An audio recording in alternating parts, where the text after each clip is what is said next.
नमस्कार दोस्तों, स्वागत है आपका उपनिषद एकेडमी में। दोस्तों, आज हम चर्चा करेंगे बड़े ही महत्वपूर्ण टॉपिक पर और टॉपिक का नाम है डोमेस्टिक वायलेंस। तो यहाँ पर हम डिस्कशन पूरे टॉपिक पर नहीं करेंगे, बल्कि इससे जुड़े हुए 30 को सॉल्व करने का प्रयास करेंगे, क्योंकि हम चल रहे हैं मॉक टेस्ट में और मॉक टेस्ट में हम पहुंच चुके हैं भाग नंबर 19 तक। तो पिछले लेक्चर में हमने सामाजिक परिवर्तन के 50 प्रश्नों को सॉल्व किया।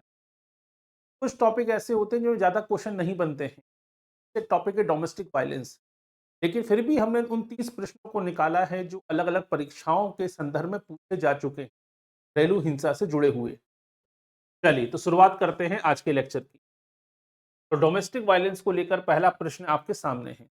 जल्दी से जल्दी चैट बॉक्स ओपन कर लीजिए और वहां पे अपना आंसर लिखना शुरू कीजिए। ठीक है, बताना शुरू कीजिए और आंसर लिखते समय, कुछ बताते समय नंबर चल रहे हैं, याद रखिए ये पहला प्रश्न है, यहीं से शुरुआत होती है। तो पहला प्रश्न क्या है? घरेलू हिंसा से महिलाओं का संरक्षण अधिनियम 2005 की धारा 3 के अंतर्गत आर्थिक हिंसा में क्या शामिल नहीं?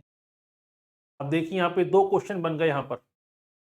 पहली बात तो ये घरेलू हिंसा अधिनियम कब लाया गया? 2005 में लाया गया। ये प्रश्न पूछा जा चुका है 2022 वाले एग्जाम में।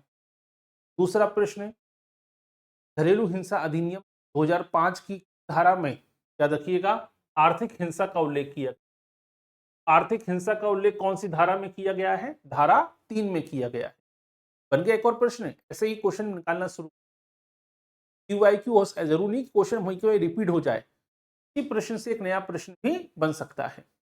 तो बताइए, घरेलू हिंसा अधिनियम 2005 की धारा 3 के अंतर्गत आर्थिक हिंसा में घटना को शामिल नहीं किया, या किस प्रकार के व्यवहार को आर्थिक हिंसा नहीं माना जाएगा डोमेस्टिक वायलेंस के अंतर्गत?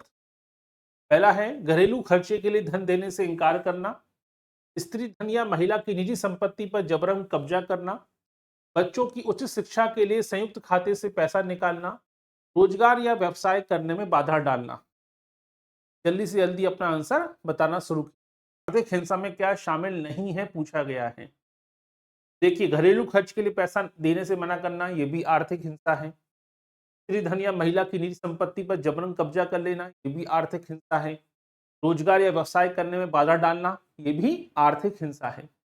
लेकिन बच्चों की उचित शिक्षा के लिए जो ज्वाइंट खाता है उसमें से अगर पैसा निकाल लिया तो इसे आर्थिक हिंसा नहीं माना जाएगा। ठीक है, तो ऑप्शन नंबर सी इसका सही आंसर है। अगला क्वेश्चन, घरेलू हिंसा अधिनियम 2005 के तहत नियुक्त संरक्षण अधिकारी की मुख्य भूमिका क्या है? हमने बहुत डिटेल पढ़ा हुआ है डोमेस्टिक वायलेंस के अधिनियम को। तो डोमेस्टिक वायलेंस क्या है और डोमेस्टिक वायलेंस एक्ट क्या कहता है 2005 का, हमने काफी डिटेल में पढ़ा हुआ है। वहां पर एक बात आती है संरक्षण अधिकारी की। तो ये संरक्षण अधिकारी की भूमिका क्या है? वे अपराधी को सीधे जेल भेजने का अधिकार रखता है। वे मजिस्ट्रेट को कानूनी प्रक्रिया में सहायता करता है और पीड़ित को आश्रय और चिकित्सा दिलाने में मदद करता है। वह केवल पुलिस विभाग का एक हिस्सा होता है। वह स्वयं अंतिम न्यायिक निर्णय सुना सकता है। तो बताइए, संरक्षक अधिकारी की क्या भूमिका होती है? इन चार भूमिकाओं में से ऐसी कौन सी भूमिका है जो एक संरक्षक अधिकारी की है डोमेस्टिक वायलेंस एक्ट 2005 के अंतर्गत? जल्दी से जल्दी अपना आंसर बताइए।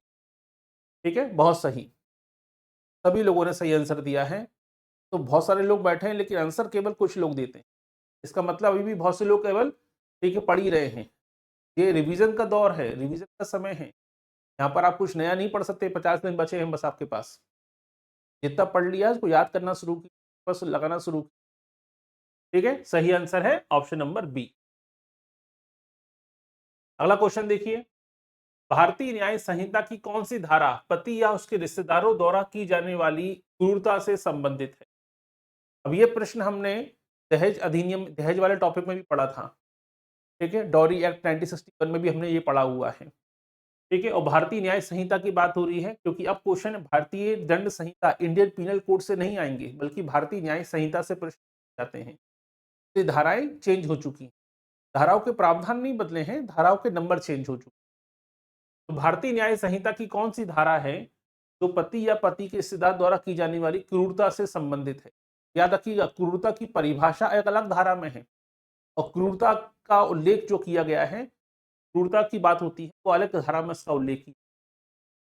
ठीक है, धारा 75, धारा 85, धारा 354 ए या धारा 21, तो सही आंसर क्या है? धारा 85 के लिए अधिकतम 3 वर्ष तक का कारावास हो सकता है। आपने पढ़ा ही होगा दहेज निवारण अधिनियम में। लेकिन धारा 86 क्या कहती है? वो क्रूरता को परिभाषित करती है कि प्रकार के व्यवहार को क्रूरता माना जाएगा।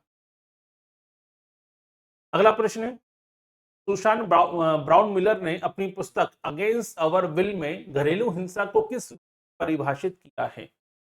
अब देखिए यहाँ पे एक और प्रश्न छुपा हुआ है। अगेंस्ट अवर विल की पुस्तक के लेखक कौन है? ये है ब्राउन मिलर। एक नोट बनाते जाइए, याद रखिएगा।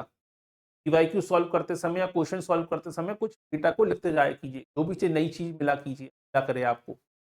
ठीक है, तो अगेंस्ट अवर विल में घरेलू हिंसा को किस रूप में परिभाषित किया? तो ब्राउन मिलर, याद रखिए, इसके लेखक हैं। क्लियर? बताइए सही आंसर क्या है। ये पुरुषों को जैविक प्रकृति का हिस्सा है। ये समाज में पुरुषों द्वारा महिलाओं पर नियंत्रण बनाए रखने का रणनीतिक उपकरण है। ये केवल शिक्षा के अभाव का परिणाम है। ये केवल युद्ध काल की स्थितियों तक सीमित। तो अगेंस्ट अवर विल में ब्राउन मिलर ने डोमेस्टिक वायलेंस को किस तरीके से परिभाषित किया? सही आंसर क्या है? Option number B. कुछ प्रश्न काफी सामान्य होते हैं। ये प्रश्न काफी सामान्य है, 4 ऑप्शन पढ़ते ही आपको समझ में आ जाता है। लेकिन प्रश्न तब कठिन बन जाएगा जब किताब का नाम पूछा जाएगा अगेंस्ट अवर विल पुस्तक के लेखक, क्योंकि आपने दुर्खिम, पेरेटो, पार्सन सबकी किताबें रट्टा मार ली। एक ही पेपर बनाने वाला यहाँ से भी क्वेश्चन बना सकता है, यानी डोमेस्टिक वायलेंस से भी किताबों से बन सकते हैं। अगला प्रश्न देखिए, घरेलू हिंसा अधिनियम 2005 के तहत मजिस्ट्रेट को शिकायत प्राप्त होने के कितने दिनों के भीतर मामले का निपटारा करना होता है? क्लियर? तो कितने दिनों के भीतर, ये नहीं कि तारीख पे तारीख, वो सिस्टम नहीं है। कितने दिनों के भीतर मामले का निपटारा करना होगा? 30 दिन, 45 दिन, 60 दिन या 90 दिन? बताइए कितने दिनों के भीतर मामले का निपटारा करना होता है? जल्दी से जल्दी अपना आंसर देना शुरू कीजिए। ठीक है, बहुत सही। सही आंसर क्या है? सही आंसर है ऑप्शन नंबर सी, 60 दिन। 60 दिन के भीतर मजिस्ट्रेट को मामले का निपटारा करना होगा। अगला है, नारी शक्ति वंदना अधिनियम 2023 के तहत विधायी निकायों में महिलाओं के लिए सुरक्षित, अभी आपने देखा ही था। ठीक है, परिसीमन के नाम पर इसी बिल के नाम पर परिसीमन को लागू कराने का प्रयास हो रहा था, जो संसद में पास नहीं हो पाया जो बिल। ये तो हम जानते हैं कि 2029 से लागू हो जाएगा, जैसा कि कहा गया है। तो नारी शक्ति वंदना अधिनियम के तहत महिलाओं को लोकसभा और विधानसभा में आरक्षण दिया गया है। लेकिन ये कितना प्रतिशत आरक्षण है? देखिए, अब ये टॉपिक महिला सशक्तिकरण से भी जुड़ा हुआ है और ये टॉपिक घरेलू हिंसा से भी जुड़ा हुआ है। घरेलू हिंसा से निपटने का एक ही तरीका है, महिलाओं को सशक्त बनाना, और महिलाओं की आवाज विधायिका में उठाने के लिए महिलाओं की संख्या होना जरूरी है, ताकि महिलाओं के मुद्दों पर, ठीक है, अग्रसर हुआ जा सके, मजबूती से महिलाएं अपनी बात रख सकें। तो इसके लिए कितना प्रतिशत आरक्षण दिया गया है या सीटें सुरक्षित? 25%, 33.3%, 50% या 10%? सही आंसर क्या है? 33.3, यानी 1/3 सीटें आरक्षित की गई हैं लोकसभा और विधानसभा में। अगला प्रश्न, declaration on the elimination of violence against women संयुक्त राष्ट्र के द्वारा कब अपनाया गया? ये बड़ा महत्वपूर्ण क्वेश्चन है। ठीक है, नंबर गलती से टाइप हो गया है, हटा दीजिए। अब देखिए, declaration on the elimination of violence against women जो घोषणा पत्र है, ठीक है, ये सभी देशों पर समान रूप से लागू होता है। तो इस प्रकार से इसे कब अपनाया गया यूनाइटेड नेशन के द्वारा? 1990 में, 1993 में, 95 में, 2005 में? ठीक है, तो सही आंसर क्या है? सही आंसर है 1993। चलिए, 2 से 3 लोगों ने ही सही आंसर दिया है बस। ऐसे छोटे छोटे क्वेश्चन आते हैं एमपीपीएससी में, ऐसा नहीं कि पूरा 150 का क्वेश्चन, 150 नंबर का 150 क्वेश्चन आएंगे तो सभी कठिन आते हैं। 150 में से कम 50 क्वेश्चन तो ऐसे ही डेटाबेस ही होते हैं पीएससी। घरेलू हिंसा के सामाजिक प्रतिबंध यानी सोशल रिस्ट्रिक्शन के अंतर्गत क्या आता है? अब डोमेस्टिक वायलेंस कई प्रकार का होता है, सामाजिक हिंसा भी होती है, आर्थिक हिंसा भी है, शारीरिक हिंसा भी है, भावनात्मक हिंसा भी है, मौखिक हिंसा भी है। उसमें से एक हिंसा होती है सामाजिक हिंसा या सामाजिक डोमेस्टिक वायलेंस के अंतर्गत। तो सामाजिक से क्या मतलब है? महिला को फैमिली या समाज से अलग थलग करना, महिला को घर के कामकाज देना, महिला को उपहार देना या बच्चों की देखभाल की जिम्मेदारी देना। सामाजिक हिंसा का मतलब है कि आपको समाज से, सभी लोगों से, अपने परिवार के लोगों से भी, अपने मायके से, ससुराल के लोगों से भी, आस पड़ोस से भी, सबसे काट कर रख देना, सबसे डिस्कनेक्ट कर देना। ठीक है, इसे कहते हैं आपके महिला या सामाजिक प्रतिबंध या सामाजिक हिंसा कहा जाता है। अगला question, the wave of my life लेखिका कौन है? ठीक है, the way the wave of my life, ऐसे सिंपल सा क्वेश्चन अगर आ गया तो हो सकता है डोमेस्टिक वायलेंस के सारे क्वेश्चन आपने सॉल्व कर लिए। लेकिन बहुत सिंपल क्वेश्चन या सरल प्रश्न भी क्या करते हैं, पेपर को बिगाड़ देंगे। तो बहुत से लोगों को लगता है कि यूनिट नंबर 3 हमने पढ़ ली है, थिंकर पूरे तैयार कर लिए हैं, तो सारी किताबों से सारे कॉन्सेप्ट हमारे क्लियर हो। यूनिट नंबर 3 जो है वो पूरे पेपर का 20% पेपर से ज़्यादा नहीं खींच पाएगी। यानी मैक्सिमम 30 से ज़्यादा क्वेश्चन नहीं, 80% पेपर तो बाकी यूनिट से आएगा ना। महीने भर, 1.5 महीने तो केवल यूनिट नंबर 3 पढ़ते रहते हैं बहुत से लोग, केवल थिंकर थिंकर थिंकर पढ़ते रहते हैं। थिंकर पढ़ना जरूरी है, तो मतलब ये नहीं कि आप पूरा सिलेबस को छोड़ के चले जाएं थिंकर। क्लियर? तो ऐसा गलती मत कीजिए। कई सारे टॉपिक है जिसमें किताबों से प्रश्न बनते हैं, इन टॉपिक पे भी आपकी आपके थिंकर आ जाते हैं। कभी आपने देखा ब्राउन मिलर का नाम आ गया, तो ब्राउन मिलर को आपने पूरी सोशियोलॉजी में कहीं नहीं पढ़ा होगा, लेकिन वो डोमेस्टिक वायलेंस को उन्होंने डिफाइन की जो किया है, वहाँ पर उनका नाम आता है brown Miller. Against our will नाम की किताब लिखी हो। इसी प्रकार से the wave of my life पुस्तक की लेखिका कौन है? तस्लीमा नसरीन, उर्मिला पवार, एलिस वॉकर या सुशांत ब्राउन मिलर। बहुत से लोगों ने तस्लीमा नसरीन का नाम सुना होगा। लज्जा नाम से बड़ी फेमस किताब लिखी, काफ़ी विवादास्पद किताब मानी जाती है। इसी के चलते ठीक है, इन्हें अपना देश छोड़ना पड़ा और ये भारत में शरण लिए हुए। तो तस्लीमा नसरीन, ठीक है, उर्मिला पवार, एलिस वॉकर या सुशांत ब्राउन मिलर। जब ऐसे क्वेश्चन आते हैं, उसका हमें जवाब नहीं आता, तो हम जिस व्यक्ति का नाम सुना होता है उसी को आंसर लगा देते हैं। तो बहुत से लोग क्या करते हैं, तस्लीमा नसरीन का नाम आंसर लगा देते हैं। सही आंसर क्या है? उर्मिला पवार। घरेलू हिंसा अधिनियम 2005 के तहत निवास आदेश रेसिडेंस ऑर्डर का क्या अर्थ है? पीड़ित को साझा गृहस्थी में रहने का अधिकार देना, भले ही घर आरोपी के नाम पर हो। पीड़ित को, ये एएमपी नहीं, पीड़ित को सरकारी आवास में शिफ्ट करना, पीड़ित को उसके मायके भेजना, आरोपी को पीड़ित के कार्यस्थल पर रहने का अधिकार देना। यहाँ पे जो साक्षी आदेश की बात होती है, रेसिडेंशियल ऑर्डर की बात होती है, ठीक है, इसका क्या मतलब है? तो पीड़ित को साझा गृहस्थी में रहने का अधिकार देना, भले ही घर आरोपी का हो। पीड़ित को सरकारी आवास में शिफ्ट करना, पीड़ित को उसके मायके भेजना, आरोपी को पीड़ित के कार्यस्थल पर रहने का अधिकार देना। तो सही आंसर क्या है? जी हाँ कविता जी, तस्लीमा नसरीन बांग्लादेश की। ठीक है, तो निवास आदेश के संदर्भ में क्या कहा गया है? डोमेस्टिक वायलेंस एक्ट का 2005 का प्रावधान ये कहता है, जो महिला है से जो साझा गृहस्थी है, जिसमें उसका परिवार या उसका जो परिवार रहता है, में रहने का अधिकार होगा। भले ही वो जो घर है, भले ही वो आरोपी को क्यों ना हो, लेकिन उसको बराबरी का अधिकार होगा। यानी पीड़ित को साझा गृहस्थी में रहने का अधिकार होगा, भले ही वो घर किसका हो, आरोपी के नाम पर ही क्यों ना हो, भले प्रॉपर्टी हस्बैंड की क्यों ना हो या परिवार के पुरुष सदस्य के नाम पर क्यों ना हो। क्लियर? ऑप्शन नंबर ए इसका सही आंसर। घरेलू हिंसा से महिलाओं का संरक्षण अधिनियम 2005 कब लागू हुआ? अब देखिए गलती कहां पर होती है, अधिनियम लाया गया 2005 में, लेकिन लागू हुआ है 2006 में। तो यह कभी कभी क्वेश्चन कंफ्यूजन कर देता है। तो अधिनियम कब लाया गया? 2005 में। लागू कब हुआ? 26 जनवरी 2005, 15 अगस्त 2006, 26 अक्टूबर 2006 या 10 दिसंबर 2005। ये अधिनियम लागू हुआ था 26 अक्टूबर 2006 को। तारीखों से बड़े महत्वपूर्ण प्रश्न बनते हैं, ठीक है, तारीख को अच्छे से पढ़ लीजिए। अधिनियम लाया गया 2005 में, लागू हुआ 26 अक्टूबर 2006 को। अगला क्वेश्चन, गृह मंत्रालय द्वारा महिला सुरक्षा प्रभाग की स्थापना किस वर्ष की गई? आपने सुना होगा सखी सेंटर या वन स्टॉप सेंटर। ये सखी सेंटर, वन स्टॉप सेंटर इसी महिला सुरक्षा प्रभाग के अंतर्गत बनाए गए और किसके आदेश के तहत बनाए गए हैं? ये बनाए गए हैं गृह मंत्रालय के द्वारा। तो भारत सरकार के गृह मंत्रालय के द्वारा महिला सुरक्षा प्रभाग की स्थापना की गई और हर जिले में सखी सेंटर या वन स्टॉप सेंटर बनाए गए हैं। क्लियर? अब यहाँ से पूछा गया है कि ये कब बनाए गए थे? 2012 में, 2015 में, 2018 में या 2023 में? सही आंसर क्या है? 2018 में। 28 मई 2018 को स्थापित किया, महिला सुरक्षा प्रभाग बनाया गया।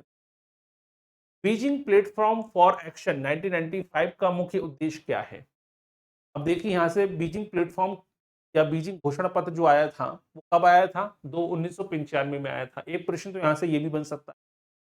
अब ये बीजिंग प्लेटफॉर्म फॉर एक्शन का विषय क्या है? ये किससे संबंधित है? जनसंख्या नियंत्रण से, केवल शिक्षा के प्रसार से, लैंगिक समानता, महिला सशक्तिकरण को आगे बढ़ाने से, या केवल पर्यावरण संरक्षण से?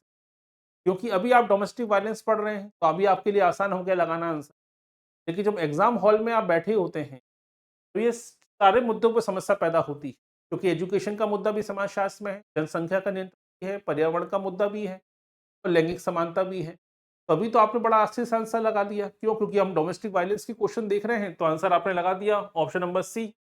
लेकिन एग्जाम हॉल में यही पेपर बिगड़ जाता है, क्योंकि फिर आप चारों ऑप्शन पर ध्यान देना शुरू करते हैं। ठीक है, इसलिए अच्छे से कुछ चीजों को जो याद कर लीजिए, तो बाहर निकलना ही नहीं है, गलती करनी नहीं है। डेटाबेस क्वेश्चन गलत नहीं होना, डेटाबेस क्वेश्चन में सोचना पड़े एग्जाम हॉल में। नेशनल फैमिली हेल्थ सर्वे, अब देखिए 6वें चरण की रिपोर्ट है, वो मैंने आपको भेज दी थी, व्हाट्सअप कर दी थी और आपके एप्लीकेशन पर भी अपलोड करती है। नेशनल फैमिली हेल्थ सर्वे की 6वें चरण की रिपोर्ट आपको नोट्स बनाकर दे दिए हैं मैंने, अच्छे से अपडेट कर लीजिए। तो नेशनल फैमिली हेल्थ सर्वे के 5वें चरण की रिपोर्ट, 18 से 49 वर्ष की कितनी प्रतिशत महिलाओं ने 15 वर्ष की आयु से शारीरिक हिंसा का अनुभव किया? अब क्योंकि रिपोर्ट अभी केवल हाल फिलहाल में मोटे तौर पर कुछ बेसिक पैमानों को लेकर बनाई गई है, अब धीरे धीरे डिटेल जब आएगी रिपोर्ट की तब जाके आपको बाकी चीजों पर भी जानकारी प्राप्त होना शुरू हो। नेशनल फैमिली हेल्थ सर्वे की रिपोर्ट के अनुसार 18 से 49 वर्ष तक की महिलाओं, कितनी महिलाओं ने 15 वर्ष की आयु से ही डोमेस्टिक वायलेंस झेला है या हिंसा को अनुभव किया है, एक्सपीरियंस? ठीक है, 10%, 20%, 30% या 40%? ठीक है, तो बताइए कितने प्रतिशत महिलाएं हैं? सही आंसर क्या होगा? 30%। क्लियर? अगला क्वेश्चन, महिला सहायता के लिए सरकार द्वारा जारी हेल्पलाइन नंबर कौन सा है? एससी कभी कभी बहुत सिंपल क्वेश्चन, कई बार आप सुनते हैं महिला helpline number, child helpline number लिखे होते हैं। आपने देखा होगा सरकारी इमारतों पर, अस्पतालों में, जगह जगह पुलिस स्टेशन के बाहर हर जगह पर हेल्पलाइन नंबर लिखे होते हैं और अनकॉन्शियस तरीके से हम लोग सुनते हैं, चले जाते हैं देखते हुए, लेकिन पीएससी पेपर बना लेती है। ठीक है, तो महिला सहायता केंद्र के लिए सरकार द्वारा हेल्पलाइन नंबर क्या है? जैसे आपने सुना होगा सीएम हेल्पलाइन नंबर है, चाइल्ड हेल्पलाइन नंबर है, ऐसे महिलाओं के लिए भी, सहायता के लिए भी हेल्पलाइन नंबर बनाया गया है। तो 100, 100, 101, 181, 1051, 108, 102, 139, 145। सही नंबर क्या है? सही आंसर है 181 और 1091। My life my liberty A memories की लेखिका कौन है? माई लाइफ माई लिबर्टी, ध्यान समझिए। देखिए 3 से 4 किताबें आ चुकी हैं, अगेंस्ट अवर विल आ चुकी हैं। एक अभी आपने देखा, एक उर्मिला पवार की किताब देखी, अब आपकी एक और किताब आ गई है, यानी डोमेस्टिक वायलेंस में ही आपको 3-4 किताब पढ़ने की मिल चुकी हैं। इसलिए पेपर बिगड़ जाते हैं, क्योंकि हम हमेशा थिंकर वाले टॉपिक में किताबें जो लिखी उतनी पढ़ के जाते हैं, तो जब इस टॉपिक से किताबें पूछी जाती हैं तो हमारा बिगड़ना शुरू होता है। तो आपको समझ में आता है कि गुप्ता शर्मा जैसी किताबें जो आती हैं, बीए एमए की लिखी गई किताबें हैं, ये एमसीक्यू बेसिस पेपर क्यों नहीं निकल पाता है इनसे? ठीक है, इनसे आप रट्टा मार ले सकते हैं, लेकिन सारे टॉपिक को कवर नहीं करती हैं किताबें आज भी। तो बताइए, माई लाइफ माई लिबर्टी पुस्तक की लेखिका कौन है? उर्मिला पवार, तस्लीमा नसरीन, ब्राउन मिलर या एलिस वॉकर? सही आंसर क्या आएगा? तस्लीमा नसरीन। क्लियर? अगला क्वेश्चन, घरेलू हिंसा से महिला संरक्षण अधिनियम 2005 के संदर्भ में निम्नलिखित कथनों पर विचार कीजिए। अब देखिए क्वेश्चन थोड़ा लेंथी है, जितना क्वेश्चन बड़ा होगा उतना सरल होता है, याद रखिएगा। जितना छोटा क्वेश्चन होता है उतना आपको समझने का समय मिलता ही नहीं है, जितना बड़ा क्वेश्चन होगा उतना वो चीजों को डिटेल में समझाने की कोशिश कर रहा है आपको। अब देखिए क्वेश्चन पहले पढ़िए, उसके बाद ये कूट दिए गए हैं, कौन सा कूट सही है ये आपको बताना है। पहले डोमेस्टिक वायलेंस जो एक्ट है, ठीक है, उसको पहले ध्यान से समझ लीजिए। इस अधिनियम के तहत घरेलू संबंध में केवल रक्त संबंध और विवाह द्वारा बने संबंध ही शामिल हैं, गोद लिए गए सदस्य इसमें शामिल नहीं है। पहले ध्यान से पूरे स्टेटमेंट को अच्छे से पढ़ा कि जब भी क्वेश्चन बड़ा है तो समय देना है। ये कानून केवल पीड़ित महिला को नहीं बल्कि उसके साथ रहने वाले पुरुष बच्चों को भी जो 18 वर्ष की आयु तक संरक्षण प्रदान करता है। यानी 18 वर्ष से कम आयु के जो बच्चे होंगे, केवल महिला ही नहीं, ये 18 वर्ष से कम आयु के बच्चों को भी ये अधिनियम संरक्षण प्रदान करता है। ये इस अधिनियम की धारा 3 के तहत आर्थिक दुरुपयोग को भी घरेलू हिंसा के रूप में परिभाषित किया गया है। हमने पहला क्वेश्चन ही देखा था कि धारा 3 में ही आर्थिक हिंसा का उल्लेख किया गया। यानी अब बताइए इसमें से कौन सा स्टेटमेंट सही। तो पहली बात तो यह है कि स्टेटमेंट, थर्ड नंबर स्टेटमेंट तो सही है कि धारा 3 में ही आर्थिक दुरुपयोग या आर्थिक हिंसा का उल्लेख किया गया है। दूसरा, सेकंड स्टेटमेंट भी सही है कि महिला ही नहीं बल्कि महिला के वो बच्चे जो 18 वर्ष से कम आयु के हैं, बालिग नहीं है, उनको भी संरक्षण मिलता है इस अधिनियम के तहत। लेकिन स्टेटमेंट एक गलत है। क्यों गलत है? क्योंकि इसमें लिखा गया गोद लिए गए सदस्य इसमें शामिल नहीं होंगे। गलत। गोद लिए गए सदस्य भी शामिल होंगे, अगर वो हिंसा में शामिल हैं उन्हें भी आरोपी माना जाएगा। तो केवल रक्त संबंधी या विवाह संबंधी की बात नहीं हो रही है। मान लीजिए हस्बैंड है, हस्बैंड की कोई रिलेटिव है, हस्बैंड का कोई भाई है, या हस्बैंड में घर में ऐसा कोई व्यक्ति है ससुराल में तो गोद लिया गया बच्चा है, अगर वो भी हिंसा में शामिल है तो उसे भी आरोपी माना जाएगा। क्लियर? स्टेटमेंट एक गलत है, 2 और 3 इसका स्टेटमेंट सही है। तो सही आंसर क्या है? स्टेटमेंट, यानी केवल 2 और 3 सही है। अगला क्वेश्चन देखिए, जोड़ी बनाने वाला प्रश्न है। ये एक प्रश्न दिया गया है और कूट इसके आगे दिए गए। ठीक है, अब यहाँ पे क्या होता है, हिंसा के, घरेलू हिंसा के स्वरूपों को लेकर अलग अलग चर्चा हुई है।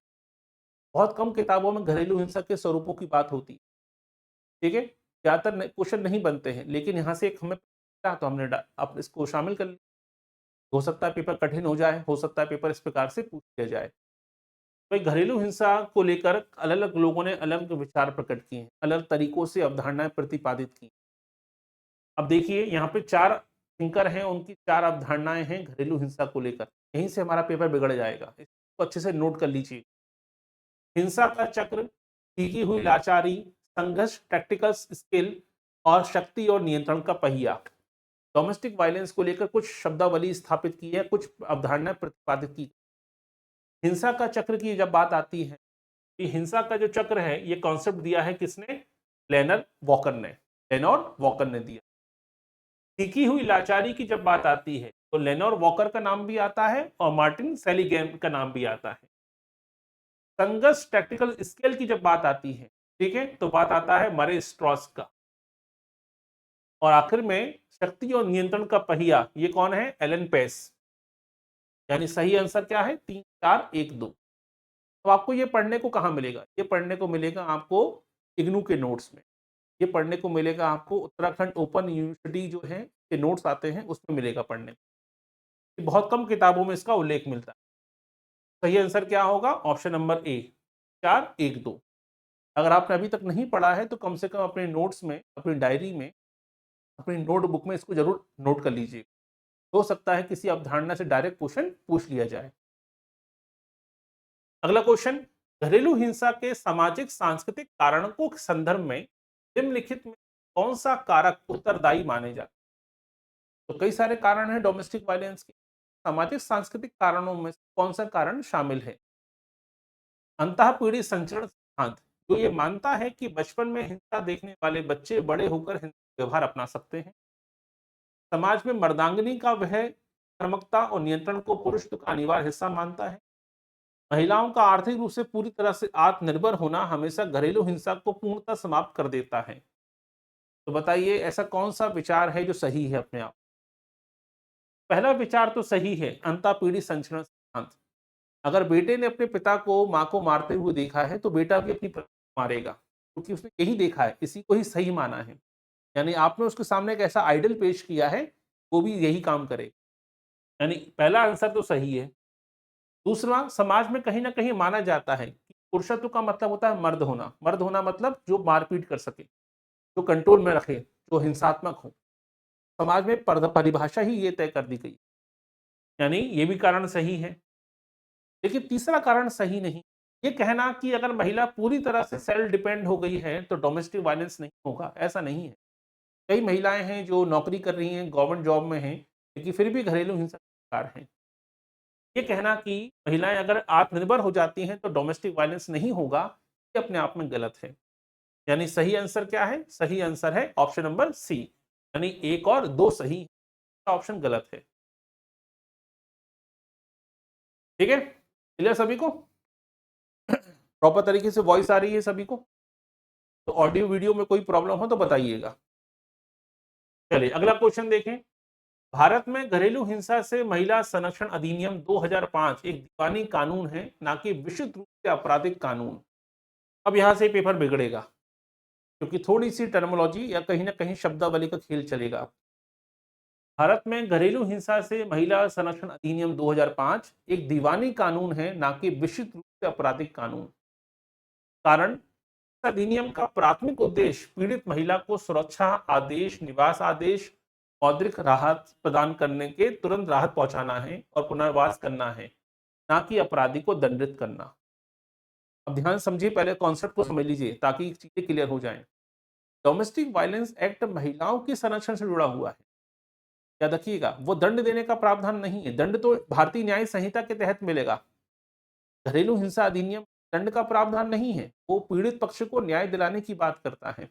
आरोपी को दंड तो भारतीय न्याय संहिता के प्रावधानों के अनुसार मिलता है। इसीलिए डोमेस्टिक वायलेंस एक्ट क्या है? एक दीवानी कानून है। क्लियर? यानी सही आंसर क्या होगा? Option number A.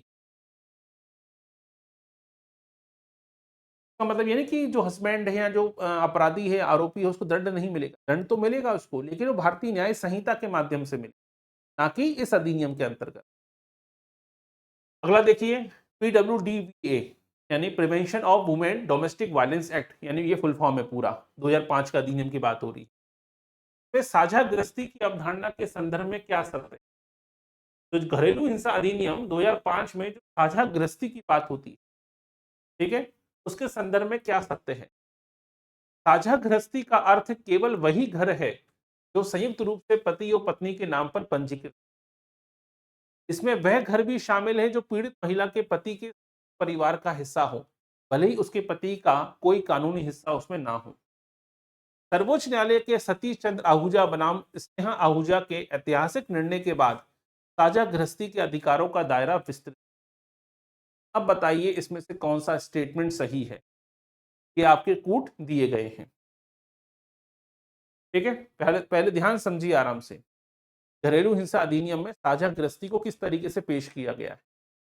तो साझा गृहस्थी का अर्थ केवल, मैंने पहले भी कहा था, यहाँ पे ऐसे शब्द आ जाएं तो पहले उस पर ध्यान दीजिए। केवल वही घर है जो संयुक्त रूप से पति और पत्नी के नाम पर पंजीकृत, ऐसा नहीं है।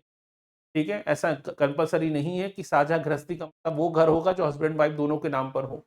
ये सही नहीं है अपने आप में। इसमें वह घर भी शामिल है जो पीड़ित महिला के पति के संयुक्त परिवार का हिस्सा है। महिला जो परिवार में ब्याह के गई है, शादी करके गई है, हो सकता है उस परिवार में हस्बैंड का कोई हिस्सा हो ही नहीं, वो हस्बैंड भी उसी परिवार का ज्वाइंट मेंबर, फैमिली का मेंबर है। उस घर पर उस हस्बैंड का कोई अधिकार नहीं है, लेकिन तब भी वो महिला के लिए साझा गृहस्थी मानी जाएगी। ठीक है, यानी स्टेटमेंट, सेकंड स्टेटमेंट सही है। सर्वोच्च न्यायालय के सतीश चंद्र आहूजा बनाम स्नेहा आहूजा के मामले में साझा गृहस्थी के अधिकारों के दायरे को, ये सही बात है। साझा गृहस्थी को लेकर जो कॉन्सेप्ट था उसको क्लियर किया गया किस मामले में? इस मामले में 2020 के, ठीक है, सतीश चंद्र आहूजा बनाम स्नेहा आहूजा के मामले में ये स्पष्ट कर दिया सुप्रीम कोर्ट। यानी ऑप्शन नंबर 2 और 3 सही है, यानी ऑप्शन नंबर बी। ऑप्शन 1 गलत है अपने आप में। अगला क्वेश्चन देखिए, समाजशास्त्री अध्ययनों के आधार पर उच्च सामाजिक आर्थिक स्थिति वाले परिवारों में घरेलू हिंसा की रिपोर्टिंग बहुत कम होती है। ध्यान समझिएगा, उच्च सामाजिक आर्थिक स्थिति वाले, जो अपर क्लास है, एलिट क्लास है, काफी संपन्न वर्ग है समाज का, वहां पर डोमेस्टिक वायलेंस की जो रिपोर्टिंग होती है, एफआईआर कराना या केस कराना, इसके मामले कम होते हैं। क्यों? क्योंकि उच्च वर्ग के परिवारों में सामाजिक प्रतिष्ठा खोने का डर होता है, और कहीं ना कहीं जो प्राइवेसी का जो कल्चर है उनका, वो ज्यादा प्रभावी होता है। वो अपनी बातों को सरेआम बाजारों तक या न्यूज़पेपर तक या थाने तक नहीं ले जाना चाहते। यही कारण है कि संपन्न परिवार, जो एलिट क्लास है, यहाँ पर डोमेस्टिक वायलेंस अगर हो भी रहा है तो वो खुलकर आ नहीं पाता, क्योंकि कहीं ना कहीं जो संपन्न परिवार हैं वो अपनी सामाजिक प्रतिष्ठा की बात पै जाती है। वो कहीं ना कहीं अपनी मामले को थाने तक नहीं ले जाना चाहते, वो अखबार और न्यूज़पेपर तक नहीं ले जाना चाहते हैं। तो ये बात तो सही है, यानी ऑप्शन नंबर इसका ए सही है। अगला क्वेश्चन जोड़ी मिलाने वाला क्वेश्चन है, ठीक है। यहाँ से आपके 4 क्वेश्चन सॉल्व हो जाते हैं। ये प्रश्न कई बार रिपीट हो चुका है, मैंने अलग-अलग परीक्षाओं में देखा, तो ये प्रश्न कई बार रिपीट हो चुका है। यहाँ से डायरेक्ट क्वेश्चन भी पूछा गया है, कौन सा अधिनियम कब लाया गया? इसे देखिएगा, ठीक है, आपका 2018 में जो पेपर हुआ था असिस्टेंट प्रोफेसर का मध्य प्रदेश, वहाँ डायरेक्ट क्वेश्चन पूछा गया था, दहेज प्रतिषेध अधिनियम कब लाया गया? 1961 में लाया गया। ये जोड़ी मिलाने वाले क्वेश्चन के साथ-साथ इसे डायरेक्ट क्वेश्चन भी पूछा गया है। दहेज निषेध अधिनियम कब लाया गया? 1961 में लाया गया। आईपीसी धारा 498 ए का समावेश कब किया गया? ठीक है, ये किया गया 1983 में। ठीक है, कार्यस्थल पर महिलाओं के लिए लैंगिक उत्पीड़न अधिनियम, जिसे हम पॉश एक्ट कहते हैं, क्या कहते हैं? Posh act, POSH, posh act कहा जाता है, ये लाया गया। ठीक है, आपके 2013 में। और आप मालूम ही है डोमेस्टिक वायलेंस एक्ट कब लाया गया? 2003 में, यानी 2143। तो आंसर क्या होगा? 2143। ठीक है, अगला क्वेश्चन देखिए, घरेलू हिंसा अधिनियम के तहत संरक्षण अधिकारी के कर्तव्यों के संदर्भ में क्या सही है? तो संरक्षण अधिकारी का प्रावधान इससे पहले भी आया था। अब देखिए दूसरी बात आ गई संरक्षण अधिकारी को लेकर। संरक्षण अधिकारी का यह कर्तव्य है कि वे मजिस्ट्रेट को घरेलू घटना रिपोर्ट प्रस्तुत करें। वे केवल पीड़ित महिला की चिकित्सा जांच कराने के लिए अधिकृत है, उसे कानूनी सहायता नहीं दिला सकता। संरक्षण अधिकारी यथासंभव महिला होना चाहिए। तो बताइए कौन सा स्टेटमेंट या कौन सी बात या कौन सा कथन सही है इस मामले में? ये बात तो सही है कि संरक्षण अधिकारी जितनी कोशिश हो सके संभवतः क्या होना चाहिए? महिला होना चाहिए। ये तो सही बात है। संरक्षण अधिकारी का यह कर्तव्य है कि मजिस्ट्रेट को घरेलू घटना की रिपोर्ट प्रस्तुत करे, ये बात भी सही है। ठीक है, लेकिन फिर बात आ गई कौन से मुद्दे पर? केवल। मैंने पहले भी कहा जब भी केवल शब्द आ जाए तो अच्छे से पढ़ लीजिए।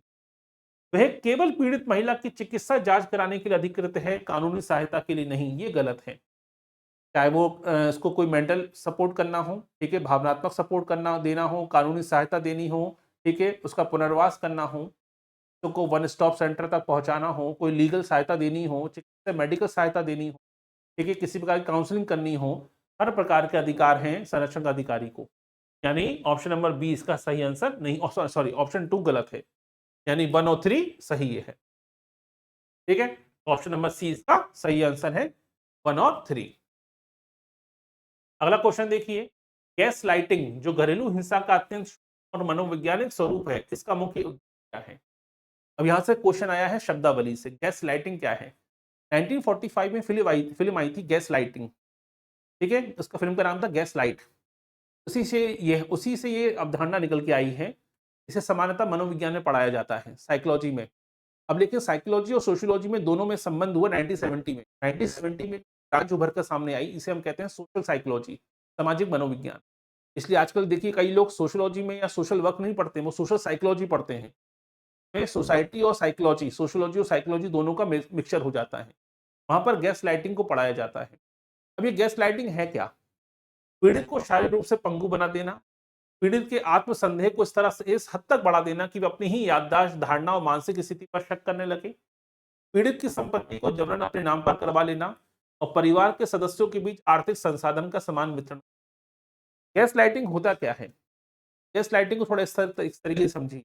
तो जो पीड़ित पक्ष है, जो महिला है, तो घर वाले लोग उसको तरह से इतना ज्यादा ट्रॉमा में डाल देते हैं कि उसके साथ मारपीट हुई है, लेकिन उसको एहसास कराया जाता है कि तुम्हारी गलती है। उसे खाना नहीं दिया गया लेकिन बताते तुमने 10 मिनट पहले खाना खाया था। यानी कहीं न कहीं उसे आपके कहते हैं ना भ्रम की स्थिति में रखना। उसी प्रकार साइकोलॉजिकल डिसऑर्डर शुरू हो जाता है। वो सही और गलत में अंतर ही नहीं कर पाती है। कंडीशन को कहते हैं गैस लाइटिंग।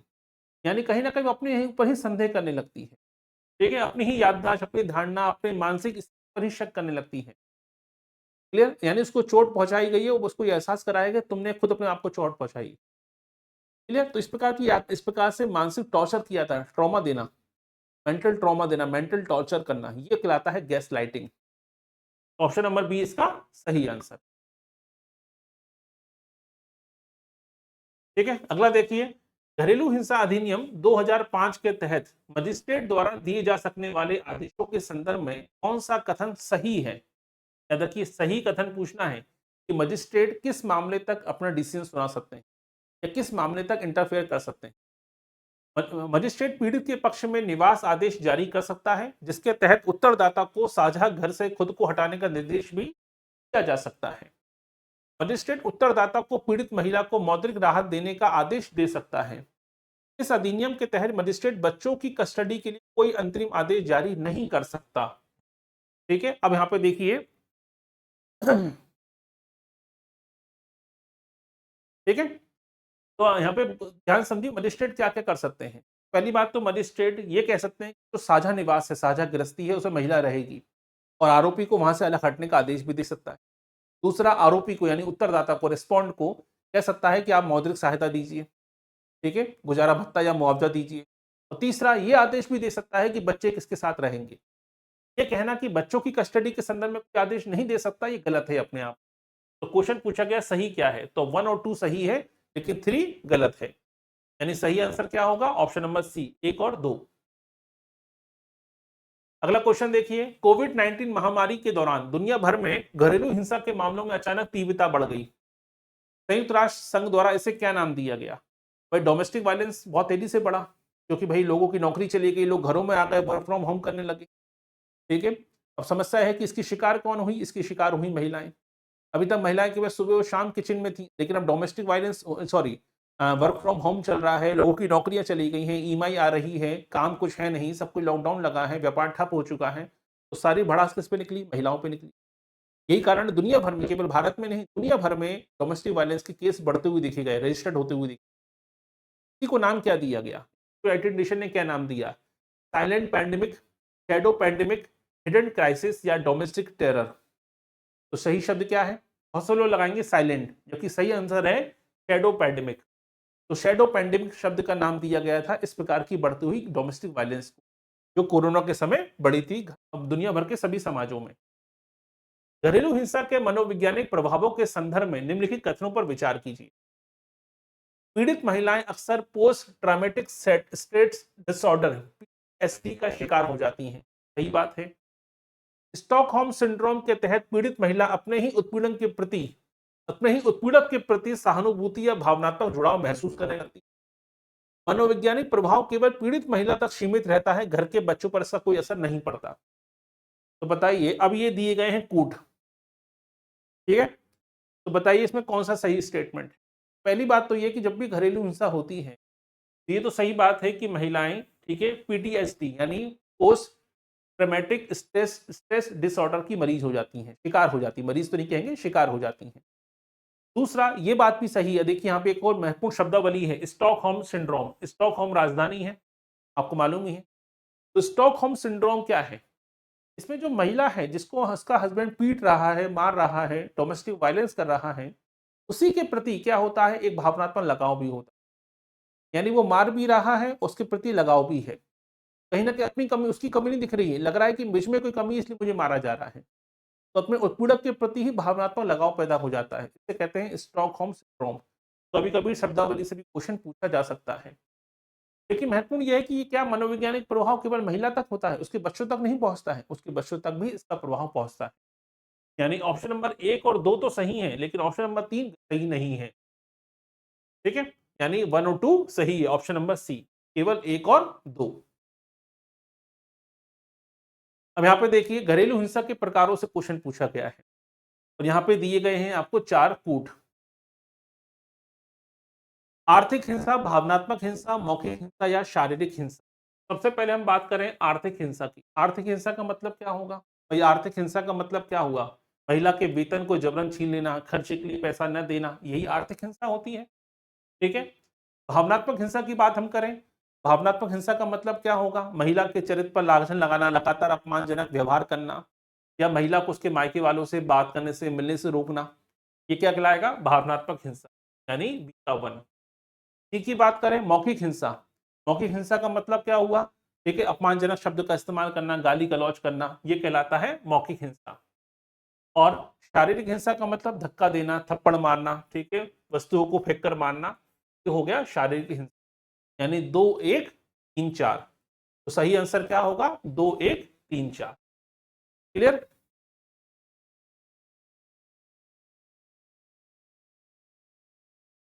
अगला देखिए, घरेलू हिंसा अधिनियम 2005 के तहत दी गई घरेलू घटना report DIR domestic incident report के संबंध में क्या सत्य है? ये रिपोर्ट केवल पुलिस थाने में ही दर्ज की जा सकती है, किसी संरक्षण अधिकारी के पास नहीं। इसका एक निश्चित प्रारूप होता है जिसमें हिंसा के प्रकारों का विस्तृत विवरण दर्ज किया जाता है। मजिस्ट्रेट को कोई भी अंतरिम आदेश पारित करने से पहले इस रिपोर्ट पर विचार करना अनिवार्य है। तो बताइए कौन सा स्टेटमेंट इसमें सत्य है? ये दिए गए हैं आपको कूट। पहले ध्यान से पढ़िए कि भाई जो DIR लिखी जाती है, डोमेस्टिक इंसिडेंट रिपोर्ट लिखी जाती है, संदर्भ में कौन सी बात सही है? तो पहली बात तो यहाँ पे एक शब्द आ गया, फिर से मैंने पहले भी कहा था, पहले पढ़ते समय देखिए, केवल। क्या केवल पुलिस थाने में ही रिपोर्ट दर्ज होगी? कई बार आपने देखा है कि पुलिस थानों में रिपोर्ट दर्ज नहीं हो पाती। पुलिस वाले क्या करते हैं? भगा देते हैं, रिपोर्ट दर्ज ही नहीं करते हैं, आनाकानी करते हैं, टालम टोली करते हैं, क्योंकि अगर रिपोर्ट दर्ज करेंगे तो जांच करनी पड़ेगी और जांच करने से बचना भी चाहते हैं। ठीक है, तो केस को दर्ज ही मत होने दो कि केस अगर दर्ज होगा तो सब कुछ रिपोर्ट तैयार करनी पड़ेगी, जांच करनी पड़ेगी, कौन सर खपाएगा? ये सोच है हमारे यहाँ पुलिस थानों सिस्टम में। इसी कारण से बहुत से केस दर्ज नहीं हो पाते। इसलिए डोमेस्टिक वायलेंस एक्ट में क्या कहा गया? रिपोर्ट अगर थाने में दर्ज नहीं होती है तो संरक्षण अधिकारी के पास भी क्या हो जाएगी? दर्ज हो सकती है। ये कहना कि संरक्षण अधिकारी के पास दर्ज नहीं होगी, केवल पुलिस थाने में ही रिपोर्ट दर्ज होगी, DIR दर्ज होगी, ये गलत है अपने आप। दूसरा, इसका एक निश्चित प्रारूप बताना तय किया जाता है। इसमें हिंसा का प्रकार, किस प्रकार की हिंसा, शारीरिक, आर्थिक, भावनात्मक, मौखिक, किस प्रकार की हिंसा की गई, तो DIR में ये मेंशन होता है। और तीसरा, मजिस्ट्रेट जो है वो DIR के बेसिस पर ही डिसीजन देंगे, DIR के बेसिस पे ही निर्देश जारी करेंगे। क्योंकि अगर मजिस्ट्रेट को मालूम ही नहीं है कि मामला क्या है या हिंसा किस प्रकार की है, तो किस बेसिस पे फैसला सुनाएंगे? ये DIR के बेसिस पर ही मजिस्ट्रेट अपना आदेश सुनाते हैं या डिसीजन लेते हैं। यानी ऑप्शन नंबर 2 और 3 सही है, लेकिन ऑप्शन नंबर 1 गलत है। ठीक है, सही आंसर क्या होगा? ऑप्शन नंबर बी, केवल 2 और 3 सही है। अगला क्वेश्चन, घरेलू हिंसा अधिनियम संरक्षण अधिनियम 2005 के तहत उत्तरदाता कौन हो सकता है? उत्तरदाता मतलब आरोपी, रिस्पॉन्ड। याद रखिएगा, उत्तरदाता का मतलब रिस्पॉन्ड है, यानी आरोपी की बात हो रही है। कोई भी वयस्क पुरुष व्यक्ति जो पीड़ित महिला के साथ घरेलू हिंसा में रहा, संबंध में रहा हो, वो तो शामिल होगा ही होगा। दूसरा, पति या पुरुष के साथी के रिश्तेदार, महिला रिश्तेदार सहित जैसे सास या ननद के खिलाफ भी शिकायत की जा सकती है। तीसरा, इस अधिनियम के तहत केवल और केवल पुरुष के खिलाफ ही मामला दर्ज हो सकता है, किसी महिला के खिलाफ नहीं। अब यहाँ पे क्वेश्चन क्या बनता है, पेपर बिगड़ता क्यों है? क्योंकि हमेशा हम क्या करते हैं, गुप्ता शर्मा टाइप की किताबें पढ़ के जाते हैं। घरेलू हिंसा क्या है, इसका अर्थ क्या है, कारण क्या है, प्रभाव क्या है, बस खत्म। हम कभी भी कानून को अच्छे से नहीं पढ़ते हैं। डोमेस्टिक वायलेंस एक्ट 2005 को अच्छे से नहीं पढ़ते हैं, पेपर वहां से बिगड़ जाता है। तो अधिनियम ये कहता है, पहली बात तो ये कि जो घर के पुरुष सदस्य हैं, जो बालिग पुरुष सदस्य हैं, वो तो शामिल होंगे ही होंगे, उनको तो आरोपी बनाया जा सकता है, यानी वो उत्तरदाता में शामिल होंगे। यानी ऑप्शन नंबर ए भी सही है। अब बात आती है कि घर की महिलाएं भी क्या डोमेस्टिक वायलेंस में शामिल होंगी या केवल पुरुषों को ही आरोपी बनाया जाएगा? तो एक मामला आया था 2016 में, इसका नाम था कुसुम शर्मा बनाम हरिलाल। तो कुसुम शर्मा बनाम हरिलाल के मामले में सुप्रीम कोर्ट ने ये डिसीजन दिया कि घर की जो महिलाएं हैं, सास है, ननद है, वो भी इसमें आरोपी मानी जाएंगी अगर उन्होंने भी डोमेस्टिक वायलेंस किया है, मारपीट की है तो। यानी ऑप्शन नंबर बी भी इसमें सही आंसर है, ऑप्शन नंबर 2 भी सही है। लेकिन ऑप्शन 3 ये कहता है कि केवल और केवल पुरुष जिम्मेदार है, महिलाएं नहीं, ये ऑप्शन गलत है। क्योंकि कुसुम शर्मा बनाम हरिलाल के मामले में 2016 में कोर्ट ने महिलाओं को भी डोमेस्टिक वायलेंस में उत्तरदाता यानी रिस्पॉन्ड माना है। क्लियर? इसका मतलब हुआ ऑप्शन नंबर 1 और 2 सही है। ठीक है, इसलिए थोड़ा डिटेल पढ़ा जरूरी होता है पढ़ना। अगला है, घरेलू हिंसा निवारण में न्यायपालिका की भूमिका के संदर्भ में निम्नलिखित ऐतिहासिक वादों पर विचार कीजिए। अब कौन कौन से मामले चर्चा में रहे हैं डोमेस्टिक वायलेंस की? ये पेपर पैटर्न होता है यूपीएससी का। ठीक है, तो जो यूपीएससी के पैटर्न है वो इस प्रकार के क्वेश्चन बनते हैं।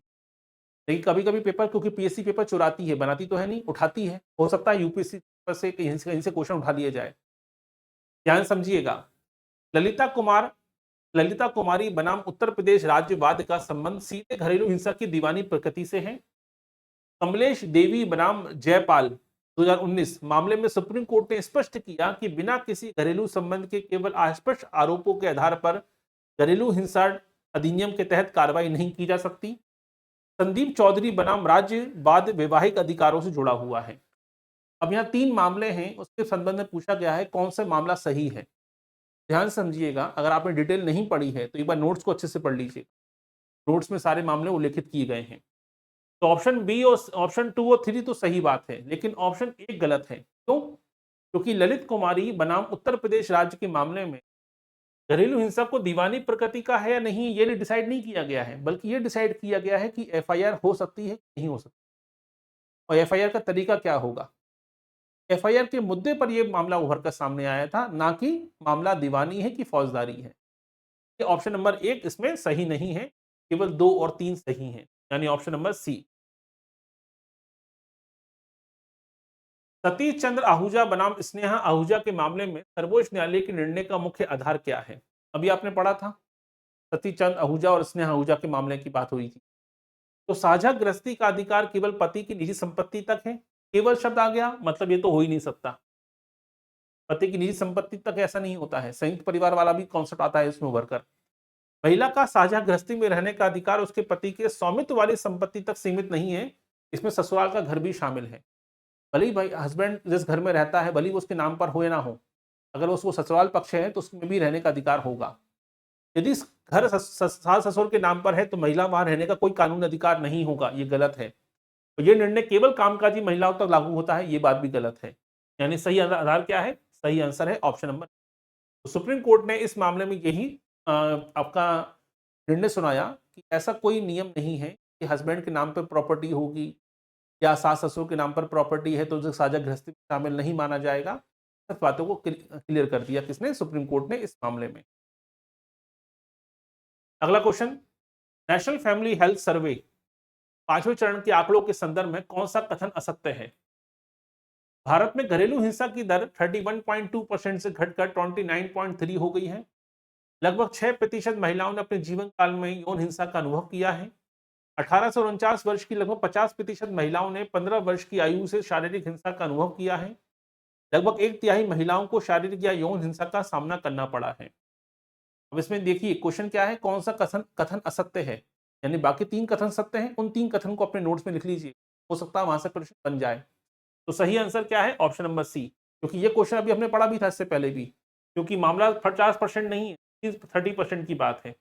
30% महिलाओं ने यह एक्सपीरियंस किया है, अनुभव किया है कि 15 वर्ष से वो किसी न किसी प्रकार की घरेलू हिंसा को झेल रही हैं। तो ये डेटा 30% का है, 50% का नहीं। यानी सही आंसर क्या होगा? ऑप्शन नंबर सी, ये गलत है। लेकिन बाकी 3 स्टेटमेंट क्या है? बाकी 3 स्टेटमेंट सही, तो नोट्स में लिख लीजिएगा। ठीक है, चलिए, तो ये था आज का लेक्चर जिसमें हमने डोमेस्टिक वायलेंस के बारे में पढ़ा, घरेलू हिंसा के बारे में पढ़ा और घरेलू हिंसा से जुड़े हुए 30 प्रश्न को सॉल्व किया। ठीक है, कोई डाउट इसमें? तो कोई भी डाउट है, कोई भी क्वेश्चन है तो आप पूछ सकते हैं। इन 30 प्रश्नों को सॉल्व करने के साथ डोमेस्टिक वायलेंस वाला टॉपिक आपका कवर हो जाता है। ये लेकिन ये कोई दावा नहीं कर रहा हूं मैं कि आपने 30 क्वेश्चन कर लिए तो डोमेस्टिक वायलेंस क्लियर हो गया या डोमेस्टिक वायलेंस से कोई भी क्वेश्चन बाहर नहीं जाएगा। ऐसे कोई दावे, ऐसा कोई थंबनेल पे हमारा कोई लिखा नहीं होता है। ये दावे करना ही अपने आप में मूर्खता की निशानी है, क्योंकि सोशोलॉजी बहुत बड़ा सब्जेक्ट है, सोसाइटी बहुत फैली हुई है। कि पेपर बनाने वाला अगर सही में स्कॉलर है, पेपर बनाने वाला सही में अगर उसका एक्सपोजर ज़्यादा है, ठीक है, सही में नॉलेजेबल पर्सन है, तो कोई लिमिटेशन नहीं पेपर बनाने की, कहीं से भी प्रश्न पूछा जा सकता है। ये कहना कि नहीं 30% 50 क्वेश्चन कर लो हो गया सिलेक्शन, ठीक है, ये संभव नहीं है। आपको सब्जेक्ट पे कमांड होनी चाहिए। देखिए 30-35 प्रश्न सॉल्व करने का पर्पस ये था कि आपको एक आइडिया मिल जाए कि डोमेस्टिक वायलेंस को गुप्ता शर्मा जैसी किताबों से अलग हट के भी कुछ पढ़ना पड़ेगा। तो घरेलू हिंसा क्या है, घरेलू हिंसा की परिभाषा, इसकी विशेषताएं, इसका कारण, उसका परिणाम, इतना पढ़ के अगर चले गए आप बीए की तरह, एमए की तरह, तो काम नहीं चलेगा।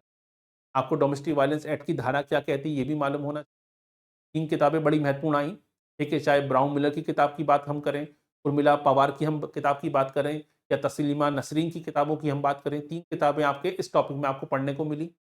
कौन कौन सी धारा में क्या कहा गया है, घरेलू हिंसा के प्रकार क्या होते हैं, इसको लेकर कौन कौन सी अवधारणाएं प्रतिपादित की, ठीक है, कई सारी चीजों से प्रश्न पूछे जा सकते हैं। तो मुलाकात होगी आपसे अगले लेक्चर में, बने रहिए हमारे साथ। बहुत बहुत